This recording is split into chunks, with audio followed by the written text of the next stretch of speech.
आज की खबर सिर्फ उत्तर प्रदेश के एक स्कूल की कहानी नहीं है। यह खबर उस सवाल की है जो हर अभिभावक, हर छात्र, हर शिक्षक और हर सरकार से जवाब मांग रही है। कहा जाता है कि बच्चे देश का भविष्य होते हैं, लेकिन अगर वही भविष्य किताबें छोड़कर सड़क पर उतर आए तो आखिर जिम्मेदार कौन है? आज उत्तर प्रदेश के फतेहपुर से आई तस्वीरें पूरे देश में चर्चा का विषय बन गई हैं। यहाँ न कोई राजनीतिक रैली थी, न किसी संगठन का प्रदर्शन, न कोई चुनावी सभा और न ही किसी पार्टी का शक्ति प्रदर्शन, बल्कि सैकड़ों छोटे छोटे स्कूली बच्चे अपने हाथों में पोस्टर लेकर नारे लगाते हुए सड़क पर उतर आए। इन बच्चों की मांग क्या थी? क्या वे किसी विशेष सुविधा की मांग कर रहे थे? क्या वे फीस माफी चाहते थे? क्या वे परीक्षा रद्द कराने आए थे? नहीं, इनकी मांग थी कक्षा में पंखे, साफ पीने का पानी, साफ शौचालय, साफ परिसर, खेलने के लिए साफ मैदान और विज्ञान की पढ़ाई के लिए प्रयोगशाला। यानी वे सिर्फ वही मांग कर रहे थे जो किसी भी विद्यालय में पहले से मौजूद होनी चाहिए। लेकिन सवाल उठता है, क्या इन बुनियादी सुविधाओं के लिए भी अब बच्चों को सड़कों पर उतरना पड़ेगा? क्या स्कूल प्रशासन ने पहले उनकी शिकायतें नहीं सुनी? क्या अधिकारियों को पहले से इन समस्याओं की जानकारी नहीं थी? और सबसे बड़ा सवाल, क्या यह सिर्फ एक स्कूल की कहानी है या पूरे सिस्टम की तस्वीर? आइए शुरू करते हैं आज की हमारी यह विस्तृत, तथ्यात्मक और विशेष रिपोर्ट। दिल्ली के जंतर मंतर पर छात्र आंदोलन की तस्वीरें अभी लोगों के जहन से उतरी भी नहीं थी कि उत्तर प्रदेश के फतेहपुर जिले के किशनपुर कस्बे में एक नया दृश्य सामने आया है। लेकिन इस बार प्रदर्शन कर रहे थे स्कूल के छोटे छोटे बच्चे, जिन्हें आज सोशल मीडिया जेन अल्फा प्रोटेस्ट के नाम से पहचान रहा है। फतेहपुर जिले के किशनपुर कस्बे में स्थित सर्वोदय इंटर कॉलेज में सोमवार सुबह सामान्य दिनों की तरह पढ़ाई शुरू हुई, लेकिन कुछ ही देर बाद छात्र छात्राएं अपनी कक्षाओं से बाहर आने लगे। धीरे धीरे यह संख्या बढ़ती गई और देखते ही देखते सैकड़ों छात्र विद्यालय परिसर से निकलकर सड़क पर पहुंच गए। बच्चों ने हाथों में पोस्टर लिए, नारे लगाए और स्कूल प्रशासन के खिलाफ प्रदर्शन शुरू कर दिया। बच्चों का आरोप क्या था? छात्रों का कहना था कि वे लंबे समय से लगातार शिकायत कर रहे हैं, लेकिन कोई सुनवाई नहीं हो रही।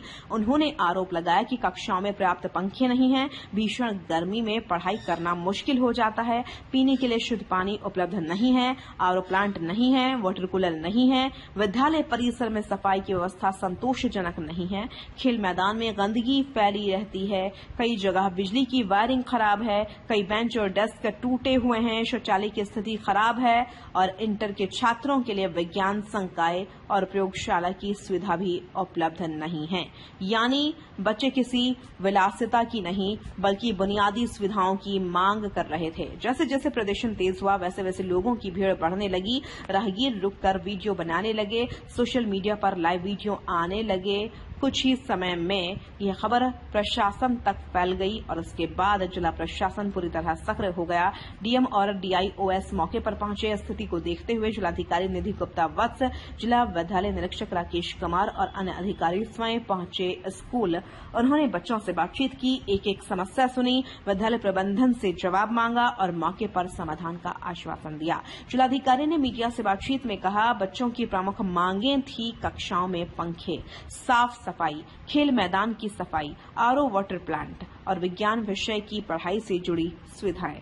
डीएम ने विद्यालय प्रबंधन को निर्देश दिया कि प्राथमिक कक्षाओं से लेकर अन्य छात्रों तक जिन सुविधाओं की तत्काल व्यवस्था संभव है, उन्हें बिना देरी पूरा किया जाए।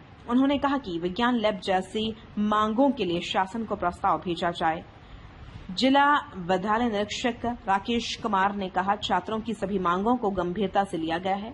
उन्होंने बताया, प्रत्येक कक्षा में चार पंखे लगाए जाएंगे, खराब वायरिंग बदली जाएगी, आरओ प्लांट लगाया जाएगा, वाटर कूलिंग सिस्टम उपलब्ध कराया जाएगा, फर्नीचर सुधारा जाएगा, विज्ञान लैब की मांग पर भी विचार किया जाएगा। उन्होंने दावा किया कि 24 घंटे के भीतर अधिकांश व्यवस्थाएं सुधार दी जाएंगी। 3 दिन का अल्टीमेटम बताया गया कि छात्रों ने प्रशासन को 3 दिन का समय दिया था।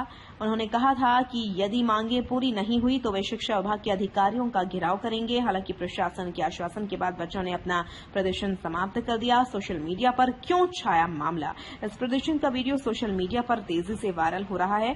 लोग लिखने लगे, जेन-ज़ी के बाद अब जेन अल्फा भी जाग गया है। कई लोगों ने कहा आज के बच्चे अपने अधिकारों के प्रति पहले से ज्यादा जागरूक हैं। वे सवाल पूछना जानते हैं, लोकतांत्रिक तरीके से अपनी बात रखना जानते हैं। चंद्रशेखर आजाद की प्रतिक्रिया। नगीना सांसद चंद्रशेखर आजाद ने सोशल मीडिया मंच एक्स पर पोस्ट करते हुए लिखा, फतेहपुर के सर्वोदय इंटर कॉलेज के छोटे छोटे बच्चे बाबा साहेब की तस्वीरें लेकर शिक्षा और सम्मानजनक सुविधाओं की मांग कर रहे हैं। उन्होंने लिखा, विद्यालय में सफाई, पानी, फर्नीचर और शौचालय जैसी मूलभूत सुविधाओं की कमी बताई गई है।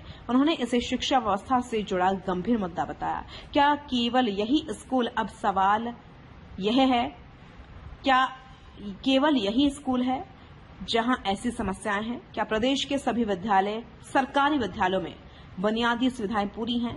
क्या हर स्कूल में साफ पानी, चलते पंखे, साफ शौचालय और सुरक्षित बिजली व्यवस्था मौजूद है? यह सवाल सिर्फ प्रशासन नहीं, पूरे शिक्षा तंत्र से जवाब मांगता है। शिक्षा विशेषज्ञ मानते हैं कि यदि स्कूल में बुनियादी सुविधाएं नहीं होंगी तो पढ़ाई प्रभावित होगी। गर्मी, गंदगी, पानी की कमी और खराब वातावरण बच्चों की सीखने की क्षमता पर असर डालता है। राष्ट्रीय शिक्षा नीति भी बेहतर अधोसंरचना पर जोर देती है। क्या सीख मिलती है? यह घटना बताती है कि आज के बच्चे अपने अधिकार जानते हैं, वे सवाल पूछ रहे हैं, वे समाधान चाहते हैं और लोकतांत्रिक तरीके से अपनी बात रखने की कोशिश कर रहे हैं। साथ ही यह भी जरूरी है कि विद्यालयों में शिकायत निवारण की व्यवस्था प्रभावी हो ताकि बच्चों को अपनी बात सड़क पर आकर न कहनी पड़े। अब सबसे बड़ा सवाल है, क्या स्कूलों में नियमित निरीक्षण होता है? क्या शिकायतों पर समय से कार्रवाई होती है? क्या हर स्कूल में मूलभूत सुविधाएं उपलब्ध हैं? क्या भविष्य में ऐसे प्रदर्शन दोबारा न हो, इसके लिए कोई स्थायी व्यवस्था बनेगी? फिलहाल फतेहपुर के इस प्रदर्शन के बाद प्रशासन ने तत्काल कार्रवाई का भरोसा दिया है। कई व्यवस्थाएं सुधारने का दावा किया गया है। अब देखना होगा ये आश्वासन कितनी जल्दी जमीन पर उतरते हैं, क्योंकि बच्चों का भविष्य सिर्फ वादों से नहीं, बेहतर स्कूलों से बनता है।